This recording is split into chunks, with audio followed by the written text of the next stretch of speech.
tâcher de ne pas être trop long ce matin pour laisser le temps au Seigneur de pouvoir faire son travail. Alléluia, c'est une parole qui a déjà en partie été annoncée par notre pasteur il y a quelques semaines.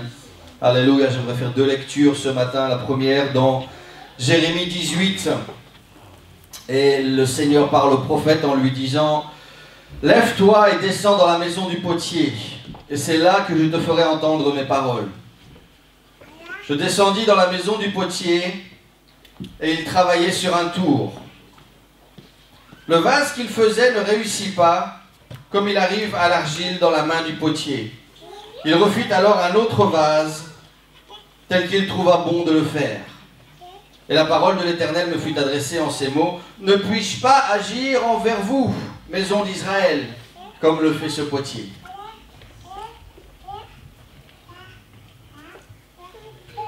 La deuxième lecture, j'aimerais la faire dans le psaume 23, à partir du verset 5. « Tu dresses devant moi une table en face de mes adversaires. Tu oins d'huile ma tête, et ma coupe déborde. » Alléluia. Alléluia. C'est en quelques minutes ce que j'aimerais apporter de la part du Seigneur ce matin. Et ma coupe déborde. Alléluia. Alléluia. Alléluia. Fermons les yeux encore quelques instants. Demandons au Seigneur vraiment de pouvoir enlever tous les obstacles. Seigneur Jésus, merci pour ta présence, pour tout ce que tu as déjà fait dans ce lieu. Je prie que tu continues ton œuvre, Seigneur, et que ce que tu as commencé ce matin, tu l'amènes à accomplissement total, Seigneur Jésus. Je prie que tu bénisses, que tu touches les cœurs et les esprits, Seigneur, et que ta parole ne revienne pas à toi sans avoir été efficace, comme tu l'as prononcé, comme tu l'as promis, Seigneur Jésus. Fais ta volonté maintenant, dans chacun de nos cœurs. Alléluia, alléluia, au nom de Jésus. Et que toute l'Église dise Amen. Amen. Amen. Vous pouvez vous asseoir. Alléluia. Alléluia, alléluia. C'est une parole qui est sur mon cœur depuis déjà plusieurs semaines. Je ne sais pas si vous vous souvenez du moment où le pasteur, je pense que c'était il y a 2 semaines, nous a parlé de ce bouchon dans nos vies, le bouchon qui était en bas et qu'il fallait ouvrir pour dégager certaines traces. Et le Seigneur a commencé à travailler avec moi par rapport à cette image, par rapport à ce message, et à pousser les choses un petit peu plus loin. Et puis j'ai eu je travaille beaucoup, vous le savez, pour ceux qui sont réguliers aux réunions de prière, avec ce symbole du vase que nous avons utilisé notamment pour les prières, les vases qui sont dans la salle du trône, que les anges utilisent. On avait prié pour ça séparément, et le Seigneur continue, voilà, ce matin, cette relation entre la création du vase, l'utilisation du vase. Et je ne vais pas rentrer dans les détails parce que c'est quelque chose, je pense, qui a été déjà beaucoup étalé, quelque chose sur lequel on est revenu beaucoup. Mais j'aimerais vraiment pouvoir apporter un point important ce matin à tout ceci. C'est le pasteur avait apporté la première moitié du message lorsqu'il avait parlé de devoir vider le vase de toutes les mauvaises choses. Et j'aimerais apporter ma pierre à l'édifice à travers ce message. Ma coupe déborde. Il ne faut pas juste que le vase soit vidé, il faut que le vase soit plein et qu'il déborde. Ça, c'est la pensée de ce matin. Et pour faire ça, un des exemples, lorsque vous réfléchissez, lorsque le Seigneur met un vase sur votre cœur et qu'il te dit tu dois prêcher là-dessus, une des histoires les plus faciles à raconter naturellement, c'est l'histoire du prophète et de la veuve qui n'avait plus rien à manger et qui commence à utiliser ses vases d'huile. On peut lire cette histoire rapidement dans 2 Rois au chapitre 1er. Une femme qui était d'entre les femmes des fils des prophètes, qui cria à Élisée en disant: « Ton serviteur, mon mari, est mort, et tu sais qu'il craignait l'Éternel. Mais les créanciers sont venus pour prendre mes 2 enfants et en faire des esclaves. » Et Élisée lui dit: « Qu'est-ce que je peux faire pour toi, et qu'as-tu à la maison ?» Et elle répondit: « Ta servante n'a rien d'autre qu'un vase d'huile. » Elle lui dit: « Va demander en dehors des vases, chez tous tes voisins, va chercher des vases vides. Et n'en demande pas un petit nombre. Quand tu seras rentré, tu fermeras la porte sur toi et sur tes enfants, tu verseras dans tous ces vases et tu mettras de côté tous ceux qui sont pleins. » Et on peut dégager tellement de choses là-dessus. La première chose qui m'a interloqué, c'est presque une excuse. Cette femme s'est presque excusée devant le prophète de dire: « Chez moi, je n'ai que des vases d'huile. » Si vous savez que l'huile est le symbole du Saint-Esprit dans la Bible, je me demande si Dieu posait la question à l'église ce matin. Combien d'enfants de Dieu pourraient répondre ce matin: « Chez moi, il n'y a que de l'huile dans ma maison. » Je n'ai qu'un vase d'huile, je n'ai pas grand-chose, mais je n'ai que de l'onction à la maison. Je n'ai que du Saint-Esprit à offrir à la maison. Et cette femme qui n'avait rien, la première question qui lui est posée, c'est de changer sa façon de penser, de ne pas... le prophète ne lui demande pas qu'est-ce que tu n'as pas, il lui demande qu'est-ce que tu possèdes. Qu'est-ce que tu peux mettre à disposition.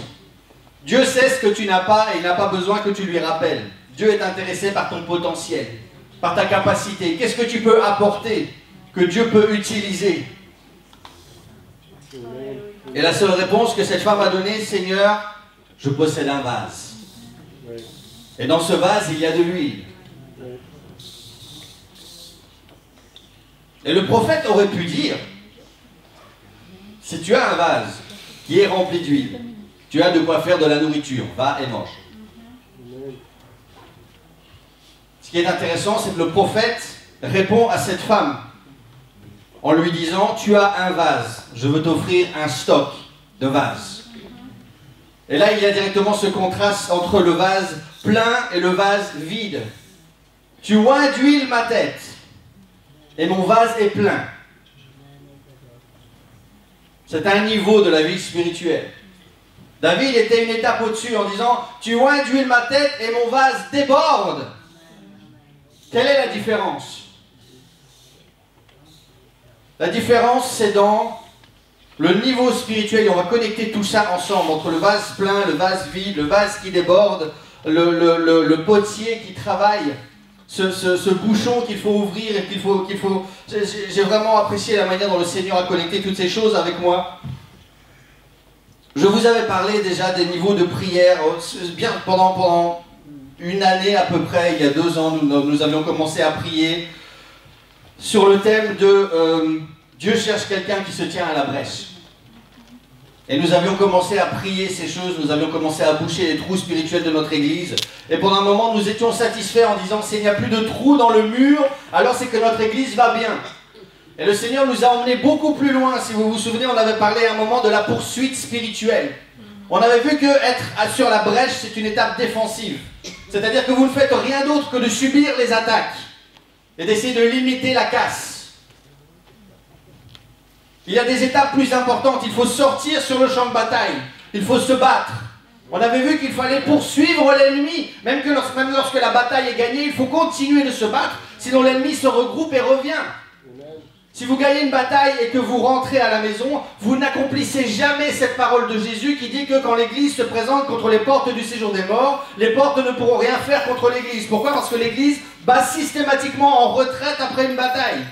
Elle ne continue pas à avancer, elle ne continue pas à poursuivre, et elle ne continue pas à arriver jusqu'à l'autre côté du champ de bataille, devant les portes du séjour des morts, devant le problème, devant la situation, devant l'esprit qui pose problème pour le détruire une fois pour toutes. Et on pourrait écrire un livre sur chacun d'entre nous, sur notre mentalité spirituelle, sur notre état de santé spirituelle. Est-ce que je suis juste sur la défensive? Est-ce que je prie simplement quand il y a un problème? Alors je sors Jésus, on avait étudié ça, je sors Jésus de son bateau, du coffre, parce que c'est ma roue de secours dans la tempête. Alors quand il y a une tempête et que Jésus dort, alors je vais le réveiller, sinon je le laisse dormir. Ça, c'est être à la brèche. Ça, c'est ce qui se passe lorsque votre vase est rempli de crasse et que vous ouvrez ce robinet en bas et que vous évacuez ce vase. Le vase n'est pas plein. La coupe ne déborde pas. Mais le vase est juste propre. Ça, c'est être à la brèche. Ça, c'est être sur la défensive. Ça, c'est simplement me dire de temps en temps, Seigneur, oh, j'ai encore des erreurs. On ouvre le bouchon, on dit, Seigneur, pardonne-moi mes erreurs, aide-moi à faire mieux. Et puis on referme ce bouchon et la semaine reprend et on reprend des crasses. Et à la fin de la semaine, on revient le dimanche et on rouvre le bouchon, on dit, Seigneur, j'ai encore accumulé des crasses, aide-moi à faire mieux. Mais le vase n'est pas plein. Le vase ne déborde pas. Le vase n'est pas rempli d'huile. Tu oins d'huile ma tête et ma coupe déborde. La première étape, être à la brèche, être sur la défensive, c'est boucher les trous qui sont dans ma vie. C'est interroger le Seigneur pour demander quels sont ses problèmes. pour demander quelles sont ces influences, ces choses qui viennent polluer mon vase, qui viennent polluer ma relation. Ça peut être des grandes choses, ça peut être des petites choses. Ce sont des échelles de valeur que nous faisons, mais qui sont toutes importantes aux yeux du Seigneur. À partir du moment où c'est un problème qui empêche le Seigneur de communiquer avec nous, qui empêche le Seigneur de déposer ses prophéties, de déposer sa révélation, de déposer sa manifestation en chacun d'entre nous, à partir du moment où ces petits problèmes, cette petite brèche nous bloquent et nous empêchent d'être utilisés par le Seigneur, pour le Seigneur il n'y a pas d'échelle, c'est un gros problème qui doit disparaître. Amen. Jésus enseignait que si une simple mouche vient tomber dans ce vase, c'est toute l'huile qui est gâchée. Là, on est loin de cette mentalité de brèche. On est loin de cette mentalité défensive où je limite la casse. Le Seigneur veut un vase rempli d'huile et sans mouche, sans opportunité. C'est-à-dire que non seulement le Seigneur veut nous faire ouvrir ce bouchon pour évacuer ce qui ne va pas, mais lorsque je suis vide, si je reste vide, je vous rappelle cette histoire un peu effrayante quand on y pense de cette personne qui était possédée, dont les démons ont été chassés. Et si le cœur reste vide, alors ce démon va prendre 7 autres démons plus forts que lui et ils reviennent en masse reposséder ce cœur. Ce vase qui a été vidé mais qui n'a pas été rempli. Parce qu'un vase qui n'est pas crade, c'est bien, mais s'il reste vide, ça reste un problème. Parce que s'il ne se remplit pas par le bas, la poussière va s'accumuler par le haut. Et la première chose que Jésus cherche, c'est un vase d'huile. Et le problème, c'est que Jésus ne s'arrête pas là. Tu oins d'huile ma tête, point. Verset suivant. Pourquoi est-ce que David a besoin d'ajouter « Et ma coupe déborde » ? Parce qu'il y a un principe bien connu, Église, que nous avons déjà étalé en long, en large et en travers. Tu ne peux pas donner quelque chose que tu ne possèdes pas toi-même. On peut prendre cet exemple de la banque, où tu veux faire plaisir aux gens, tu vois ceux qui sont dans la misère. Si toi-même tu n'as rien, si toi-même ton frigo est vide, si toi-même tu n'as pas de toit, tu peux soit faire un pas par la foi et croire que le Seigneur va honorer ta foi quand tu aides quelqu'un d'autre, ou alors Dieu va te donner la sagesse pour te dire prends soin de toi d'abord, et quand tu as toi de quoi vivre, alors bénis les autres. Ça n'est pas de l'orgueil ou de l'égoïsme. J'ai pas le temps d'en parler, mais il y a une leçon de sagesse, croyez-moi, j'y suis passé. Dieu m'a béni avec beaucoup d'argent et dans mon générosité infinie, j'ai tout dilapidé, j'ai fait plaisir aux gens. Et à un moment, je me suis retrouvé face à mon compte en banque en disant « Ah !» Et là, Dieu m'a dit « La générosité, c'est bien, la foi, c'est bien, mais à un moment, il faut aussi un minimum de sagesse. Je t'ai donné une femme, je t'ai donné des enfants, il y a un minimum, il y a un niveau minimum. »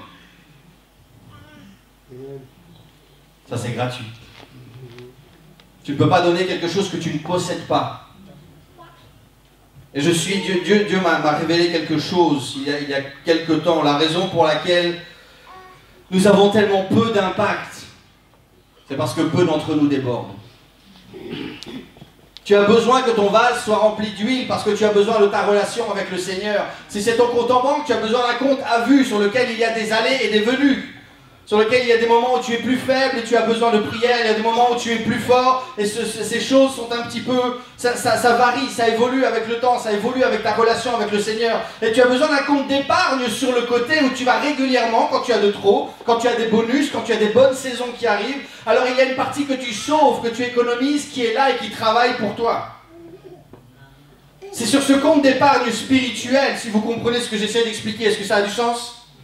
C'est sur ce compte d'épargne spirituelle, ça n'a pas l'air d'avoir beaucoup de sens. Vous êtes là? C'est sur ce compte d'épargne spirituelle que ta coupe déborde. Pourquoi est-ce que j'ai tellement peu d'impact? Parce que je déborde peu. Parce que j'ai besoin de ma relation avec le Seigneur.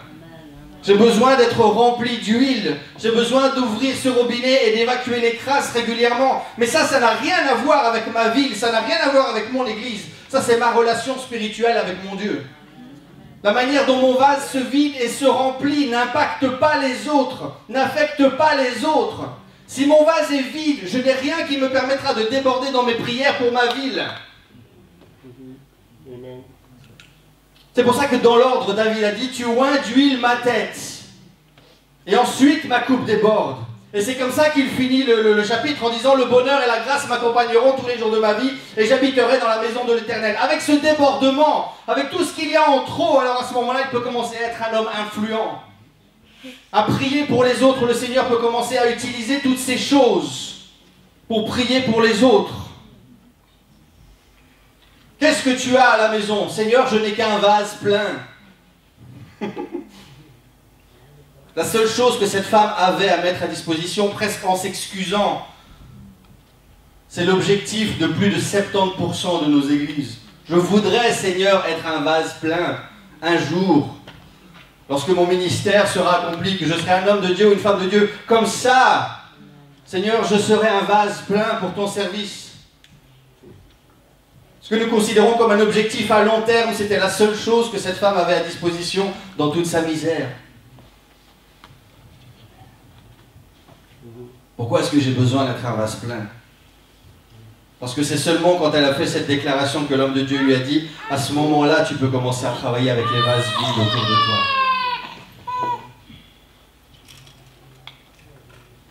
Si vous êtes régulier aux réunions de prière, si vous suivez ce qui se passe dans notre église, je crois personnellement très très fort que 2018 va être une année de révolution pour notre ville. Amen. Dieu met des choses dans mon cœur. Je parle avec l'équipe pastorale, je parle avec notre pasteur, avec Sœur Nora. Ils sont en train de préparer des choses, des plans d'attaque, ce plan d'invasion, comme j'aime appeler ça. Il va se passer des choses en 2018 qui vont être absolument fantastiques. Le Seigneur va débloquer cette ville en 2018. Et quand je dis 2018, moi je suis déjà dans 2018. Vous savez que je n'aime pas attendre, repousser au lendemain, attendre une période spécifique. Pour moi, 2018, c'est maintenant. Je vais commencer à travailler maintenant. Amen. Et le Seigneur nous prépare, continue à nous préparer avec cette parole spécifique. Si tu veux aller chercher les vases vides qui sont dans cette ville, si tu veux pouvoir accueillir ce que nous appelons l'étranger depuis quelques semaines aux réunions de prière, suivant la prière que Salomon avait faite, si l'étranger vient dans ta maison, aie compassion de lui et réponds à sa prière. Si l'étranger vient, pour que son vase se remplisse d'huile, de l'onction, qu'il soit rempli du Saint-Esprit, qu'il fasse cette même rencontre avec le Seigneur que nous avons fait nous-mêmes. Il va falloir qu'au préalable, dans l'Église, il y ait des vases pleins et qui débordent, qui soient prêts à l'accueillir et à se remplir, à se déverser dans ce vase vide-là. Si tu as un vase, c'est très bien. S'il est rempli, c'est très bien. Mais il faut que ta coupe déborde. Parce que si tu prends de ton vase plein et que tu vas te vider dans les autres, eux seront pleins, toi tu seras vide. Et à quoi ça sert de voir une église fleurie si toi tu es dans la dépression? Si toi tu es à genoux, que tu es sans force, que tu ne sais plus prier, que tu n'as plus de vision, que tu ne sais plus quoi faire, tu ne sais plus où est Dieu. Et que tu ne comprends pas parce que Seigneur, j'ai fait le travail que tu m'as demandé, j'ai évangélisé, j'ai parlé, j'ai investi, j'ai donné. Oui, mais tu n'as pas donné de ce qu'il y avait sur ton compte d'épargne. Tu n'as pas débordé. Tu as pris de ce qui t'appartenait. Tu as pris de ce dont tu avais besoin. Ton vase était plein, oui, mais ton vase n'a pas débordé.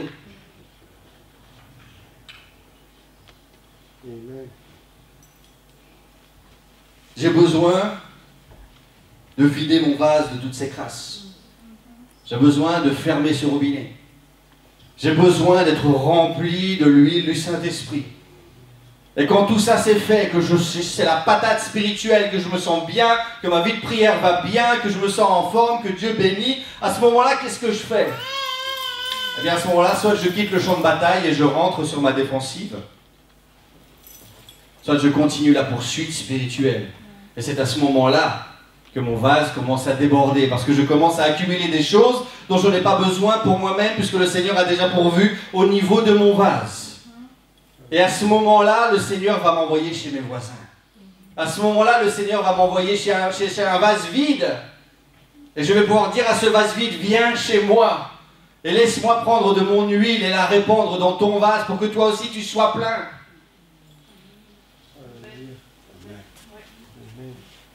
Est-ce que je parle à quelqu'un ce matin? Amen.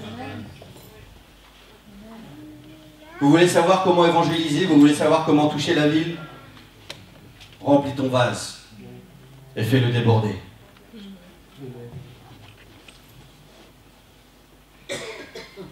Une chose que j'ai toujours trouvée magnifique dans cette histoire du potier. Il y a une chose que vous ne retrouvez pas dans la maison d'un potier. C'est une poubelle. La Bible dit que lorsque le potier fait ce vase et que ce vase ne lui plaît pas, il reprend ce qui fait ce vase et il recommence à le former jusqu'à ce qu'il en obtienne quelque chose qui lui plaise. Il ne prend pas ce vase, il le jette, il reprend de la nouvelle matière et il recommence quelque chose de nouveau avec quelqu'un d'autre. Il reprend ce que je suis. Et s'il voit mon vase avec une crasse au fond, s'il voit quelque chose qui ne lui plaît pas, il va garder ma vie, il va garder mon expérience, il va garder ce que je suis, il va garder ma personnalité et ma relation avec lui. Et il va retravailler tout ça jusqu'à ce que ce vase lui plaise. Jusqu'à ce qu'il puisse faire de la place dans ce vase, dans cette vie, pour pouvoir déverser son huile dedans, pour déverser son onction dedans. Dieu ne jette rien de ton expérience.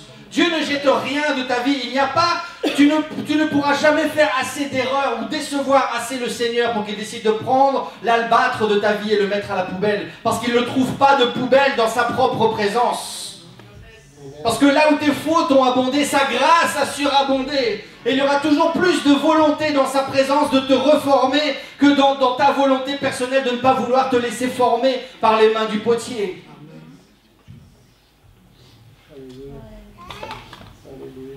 Les autres ingrédients viendront après. Il n'a pas demandé, on ne peut pas faire un gâteau juste avec de l'huile. Mais étonnamment, le prophète ne s'est pas intéressé de savoir est-ce que tu as de la farine, est-ce que tu as ceci, cela. Il ne s'est intéressé qu'à l'huile. Il lui a dit, le message qui est passé du prophète à cette dame en détresse, c'est que si tu as un vase d'huile prêt, tu as tout ce dont tu as besoin. Amen. Qu'est-ce que tu as dans ta maison?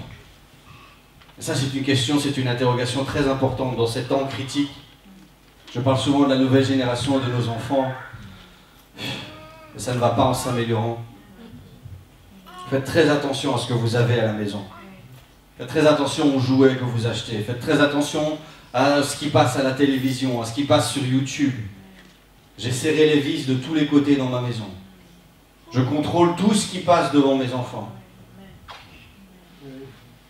Parce que je veux être sûr de pouvoir répondre à cette question le jour où Dieu me la demande.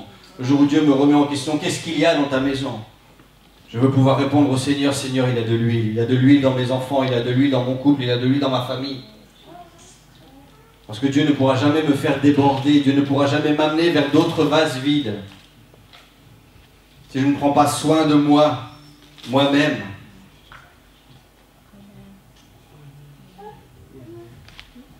La preuve de cette parole, elle est de nouveau dans l'Ancien Testament. On la retrouve dans Agé.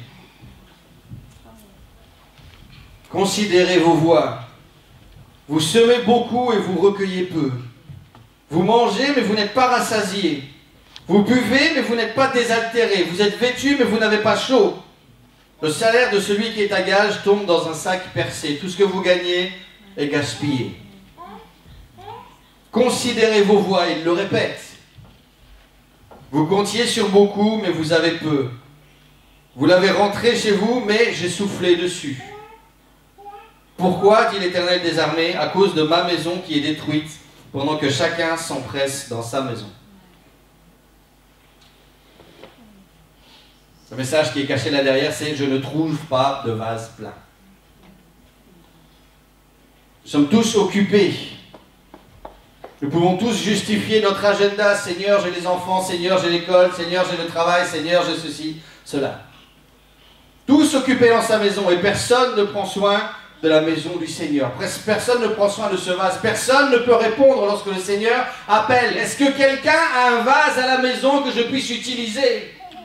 Est-ce que quelqu'un a conscience du nombre de vases vides, du nombre de gens autour de nous qui ont besoin d'être remplis, qui ont besoin d'un vase, une coupe qui déborde? Et personne pour répondre. Seigneur, chez moi, je n'ai pas grand-chose, mais j'ai un vase rempli d'huile.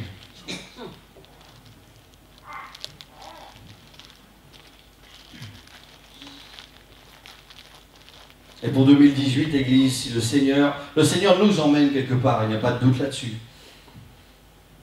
Ce qui va faire la différence, et ça n'est pas mon opinion personnelle, je suis catégorique là-dessus, ce qui va faire la différence en 2018, entre les résultats spirituels, l'efficacité spirituelle et simplement de nouveau une année de prière, on va demander au Seigneur de faire des choses, on va espérer que le Seigneur fasse des choses, on va prononcer des choses prophétiquement qui n'arriveront jamais. Avec bonne foi, avec honnêteté, avec sincérité, avec plein de bonne volonté. La différence dans l'impact ne va se voir que chez les gens qui vont déborder en 2018.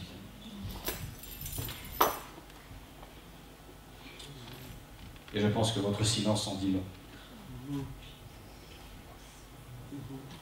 Et je vais être honnête avec vous, je suis dans la même situation. J'ai partagé jeudi que le fait d'être frustré peut parfois être une bonne chose. Parce que bien souvent, si nous ne sommes pas satisfaits du travail du Seigneur dans l'Église, c'est parce que lui n'est pas satisfait de notre travail avec lui. Notre satisfaction est liée à la satisfaction du Seigneur. Parce que si je veux voir Dieu travailler, il va falloir que je puisse permettre au Seigneur de m'utiliser d'abord. Et le Seigneur ne va pas utiliser un vase vide, un vase crade. Il ne peut pas déborder dans un vase rempli de mouches ou de poussière ou de n'importe quoi d'autre. Il va falloir que je fasse un travail sur moi-même, Église. Il va falloir que je remplisse mon vase. Il va falloir que je reprenne ma vie de prière, ma vie de lecture, que je comprenne où Dieu veut m'emmener. Et quand j'aurai accompli toutes ces choses, je n'aurai toujours rien sur mon compte d'épargne spirituelle. Je n'aurai rien à disposition pour les autres. J'aurai juste une relation normale, spirituelle, avec mon Dieu. J'ai besoin en plus de tout ça, de m'impliquer spécifiquement en disant « Seigneur, maintenant que je suis rempli, je veux déborder. Tu oins d'huile ma tête, merci Seigneur, mais je veux que mon vase déborde. »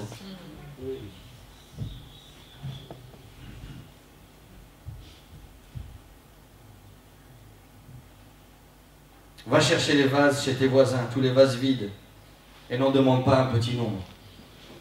Ça, c'est une autre prophétie pour notre ville. Et quand tu seras rentré, ferme la porte sur toi et sur tes enfants, et verse dans ces vases. Verse dans ces vases. Investis dans ces personnes. Pour ceux qui sont au courant, j'ai rencontré mon nouvel ami Salam, vendredi soir. Mon voisin, alléluia, ceux qui, je pense que je n'ai pas encore raconté cette histoire un dimanche. C'était il y a 2 ou 3 semaines, je pense, un dimanche après la réunion, je rentre ma voiture dans mon garage, je vois un de mes voisins qui est âgé et qui est occupé avec des grosses caisses, donc je range la voiture, je commence à lui donner un coup de main. Et on commence à parler, il me dit « Ah mais tu es bien habillé, tu viens d'où ?» Je lui dis « Je viens de l'église. » Je suis assistant pasteur, mon père était là aussi. Et il me dit « Ah bah c'est très bien, je suis évangélique aussi et j'ai des questions parce que je suis mourant. J'ai des questions existentielles, j'ai un cancer généralisé. » Et il a dit « Jésus n'a pas fait grand-chose pour moi, j'ai des questions. » Et on a parlé pendant 2 heures, je l'ai accueilli vendredi, l'histoire de cet homme est une histoire phénoménale. Salam est un homme qui a grandi avec des parents musulmans et qui a grandi en Afrique, je ne saurais plus vous dire où exactement. Et son parcours, il a vécu des choses absolument terribles, je ne vais pas les raconter ici parce que c'est sa vie privée. Mais pendant 2 heures, j'ai simplement écouté cet homme, on n'a pas encore commencé à parler de Dieu. Mais lui-même, au fur et à mesure, il a été partout, il m'a dit, il a été chez un imam, il a été chez les bouddhistes, il a été chez un rabbin, il a été chercher ses réponses partout, et c'est chez un pasteur évangélique qu'il a trouvé ses réponses. C'est chez un pasteur évangélique qu'il a commencé à découvrir Jésus-Christ, la foi, et c'est un homme qui m'a vraiment surpris, il m'a rappelé ma grand-mère. C'est quelqu'un qui a vécu énormément de choses dans sa vie, et qui racontait les choses comme si c'était naturel, comme si de rien n'était. C'est quelqu'un qui a raconté ses souffrances sans se plaindre, avec encore une étincelle dans le regard. Et c'est vraiment ça. Il m'a rappelé vraiment énormément ma grand-mère. Ça m'a fait, il m'a presque fait plus de bien à moi que moi à lui.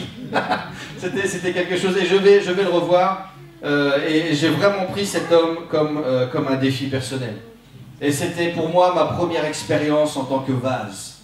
Cet homme depuis le mois de juin où je suis, ça fait déjà 1 an que je suis dans mon appartement, et depuis le mois de juin dernier, Cet homme sait qu'il est atteint d'un cancer généralisé. Il avait un premier cancer qui a été en rémission. Et puis le cancer est revenu et s'est généralisé absolument partout. Les médecins lui ont donné 6 mois, ça fait déjà maintenant 10. C'est son 10e mois déjà. Et donc il planifie de retourner, fin décembre, il va retourner au pays avec sa famille pour ne pas... Une de ses plus grandes peurs, c'est de mourir seul. Et il ne veut pas mourir seul, donc maintenant nous sommes régulièrement en contact, je prends des nouvelles, je m'assure que tout va bien. Et le Seigneur, je vous raconte ça pourquoi? Parce que le Seigneur ouvre une porte simplement quand on est disponible. Parce que parfois on a l'impression qu'on a besoin de venir le samedi sur le marché, rempli de feu, rempli d'onction, d'avoir notre speech prêt pour convertir les gens. Après 2 heures de discussion, les gens vont comprendre que c'est nous qui avons raison et pas eux. Parfois il faut simplement être là. Dans le cours de la discussion, cet homme m'a dit « Je te fais confiance maintenant simplement parce que tu m'as souri, tu m'as dit bonjour l'autre jour. » S'il y croise régulièrement des voisins qui lui marchent pratiquement sur les pieds, parfois un sourire, un bonjour, c'est parfois simplement le fait d'être bien éduqué, Église. Ça ouvre une porte que des heures et des heures d'intercession ne feront pas. C'est particulier parce que je pensais vraiment que cet homme n'était pas croyant, qu'il fallait tout expliquer, mais il a déjà son expérience, il sait qui est Dieu, il a déjà son expérience, mais apparemment je peux certainement encore apporter quelque chose, et donc je dois continuer à travailler avec cet homme. Il est maintenant, lui, ma responsabilité. Je le prends comme ça. Même si je ne vais plus être avec lui que pendant 6 ou 7 semaines, c'est ma responsabilité spirituelle de m'occuper de cet homme que Dieu a placé sur mon chemin. C'est ma responsabilité maintenant. Et lui me parlait de quelque chose de très intéressant. Il disait, il a vu un psychologue qui lui a dit, quand tu es dans cette période comme ça où tu sais que c'est terminé, il lui a dit quelque chose qui te permet de rallonger ta vie de manière incroyable, c'est les projets. Il lui a dit, tu dois toujours avoir un projet. Tu dois toujours aller quelque part. Tu dois toujours avoir un objectif. Et c'est incroyable parce que pendant qu'il me parlait à moi de ça, lui-même est devenu mon projet. Et maintenant, je vais décider moi-même de ce que je vais faire de mon vase. Est-ce que je vais attendre 6 ou 7 semaines, le laisser partir et dire voilà, c'était un gentil voisin et ne plus jamais avoir de ses nouvelles? Ou bien est-ce que pendant 6 ou 7 semaines, je vais dire Seigneur, si je peux faire quelque chose, alors je vais travailler à ma relation à ma maison. Je vais prier, je vais jeûner, je veux que ma relation habituelle avec le Seigneur reste au top et je veux continuer à déborder parce que si un jour on est juste à 3 étages de différence, si un jour il débarque, il tape et qu'il a besoin de moi, je veux être là, je veux être prêt à déborder, je veux être prêt à remplir son vase.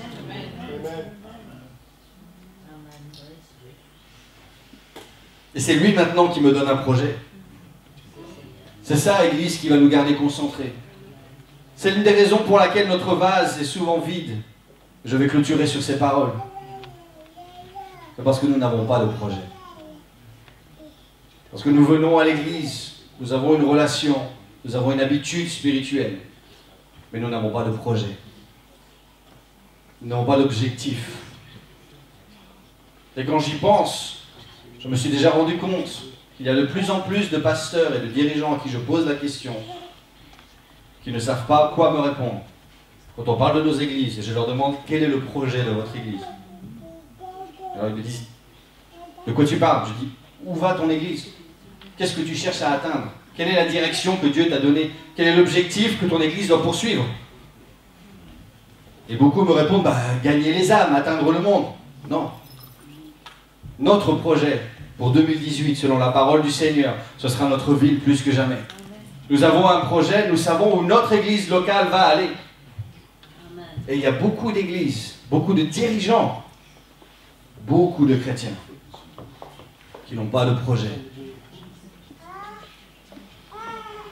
Qui ont des vases parfois pleins, et c'est une bonne chose, mais qui ne débordent jamais, parce que sans projet, ils n'ont pas de besoin de déborder.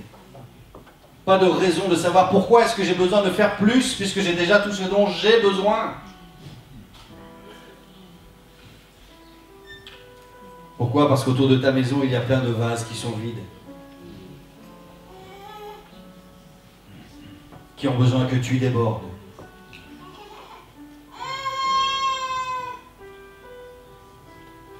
Et ce projet, tu vas le trouver dans la maison du Seigneur. Descends dans la maison du potier et c'est là que je te ferai entendre mes paroles. Viens aux réunions. Mets-toi sur tes genoux à la maison. Viens dans la maison du potier. Permets au Seigneur de refaçonner ta vie et ton vase pour te donner un projet. Et pourquoi est-ce qu'il a besoin de le refaçonner? Parce que ta vie est probablement ajustée maintenant pour ne pas avoir de place pour un projet en plus. Seigneur, je me lève le matin à telle heure et je prie. Seigneur, ma vie de lecture, c'est ça et ça. J'ai ça dans mes réunions, j'ai ça comme réunion, comme dévotion personnelle. Et si le Seigneur va mettre un projet spécifique, je vais devoir recadrer des choses.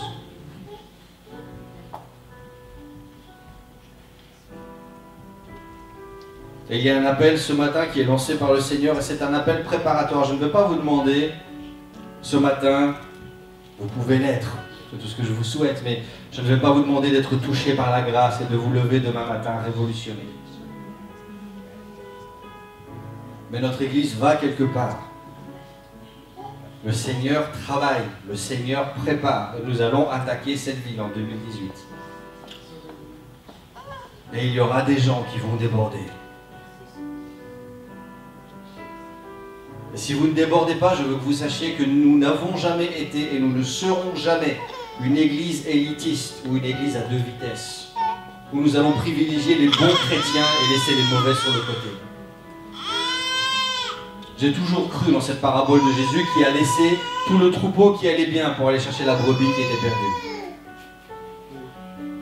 Si vous avez envie de déborder, si vous avez envie de laisser le Seigneur refaire votre vase et le remplir, pour que vous puissiez être utile à vos voisins, remplir d'autres vases avec tout ce qui va déborder de votre relation spirituelle avec le Seigneur, nous allons donner tout ce que nous avons pour vous aider, pour vous mettre à niveau, pour vous former, pour que vous puissiez être efficace dans les mains du potier.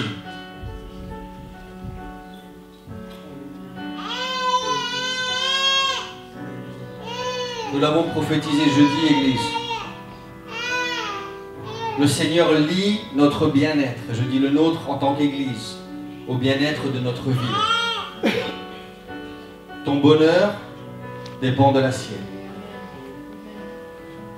Si tu veux que le Seigneur puisse te permettre d'être béni, je ne dis pas forcément tranquille spirituellement, parce que nous savons qu'il y aura une réaction dans l'esprit dès que tu vas commencer à déborder. Mais tout ça, laisse ton Père s'en occuper. J'aime cette pensée qui dit, lorsque le diable frappe à ta porte, demande à Jésus d'aller ouvrir. Ça fait bien longtemps que je n'ai plus parlé au diable, que je n'ai plus pensé au diable. Je sais qu'il est là, mais ça n'est pas à moi de m'occuper de lui. C'est mon Père qui est dans les cieux qui va gérer toutes choses. Seigneur, tu t'occupes de mon problème. Moi, je vais parler à la montagne, je vais la déplacer, la jeter dans la mer. C'est ce que nous avons prié jeudi. Moi, je suis là pour travailler. Moi, je suis là pour prier, pour remplir mon vase. Je suis là pour faire des stocks qui vont pouvoir servir à cette ville, qui vont servir à mes voisins, qui vont servir à tous ces vases qui sont vides et qui attendent d'être remplis. Ça, c'est mon travail. Après, le diable peut continuer à faire ce qu'il a fait, toujours se présenter dans la présence de Dieu. Ne viens pas chez moi, je n'ai pas de temps pour toi. Va te présenter dans la présence de ton maître, de ton créateur, et tu t'arranges directement avec lui.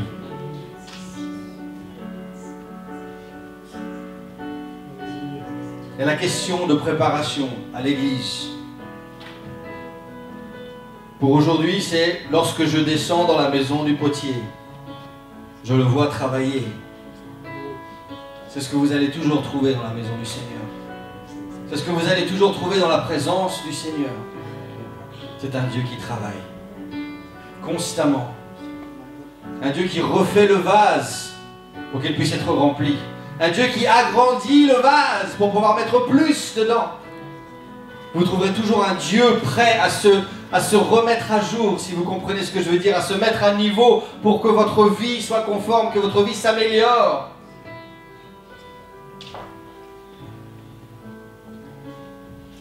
Et lorsqu'il te regarde, qu'il s'approche et qu'il est prêt à mettre ses mains sur ta vie, sur ton vase,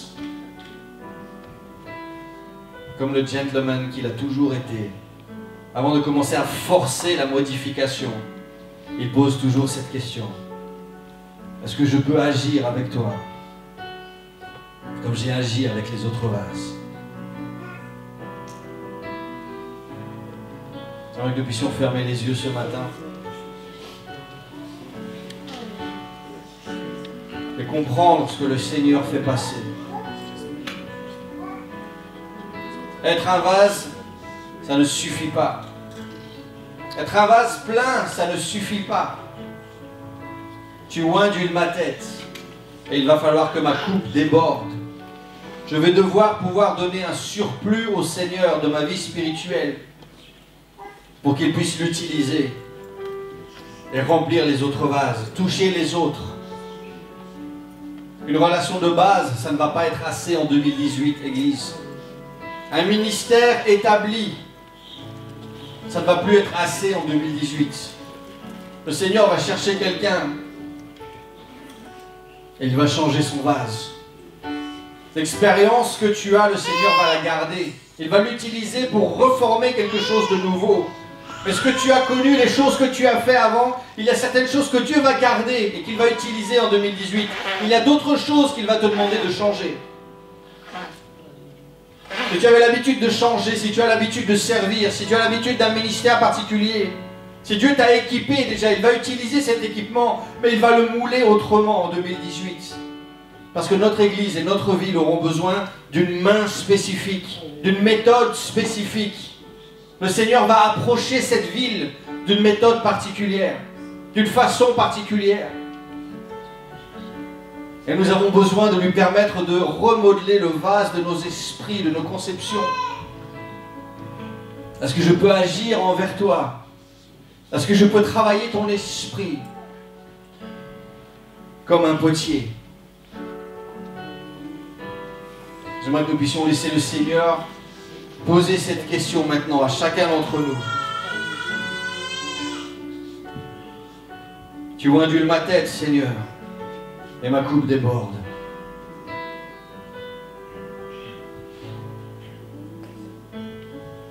Vous n'aurez peut-être pas de réponse immédiate, vous n'aurez peut-être pas de décision prise ce matin, mais vous sentez déjà à la fin de ce message quelle est la tendance de votre cœur, quelle est l'approche de votre cœur par rapport à cet appel du Seigneur.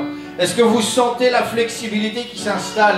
Est-ce que vous sentez que lorsque le Seigneur va se présenter en disant « Voilà comment je voudrais remodeler notre relation », vous sentez déjà que vous allez dire « Oui Seigneur » et tout va bien se passer. Vous allez vous offrir humblement et le Seigneur va travailler avec vous. Ou est-ce que vous sentez déjà quelque part un inconfort en disant « Seigneur, j'ai déjà mes habitudes. Seigneur, j'aime bien la relation qu'on a maintenant. Seigneur, je ne suis pas sûr que j'ai envie de donner plus. Je ne suis pas sûr d'avoir le temps ou le potentiel pour faire plus que ce que je fais maintenant. »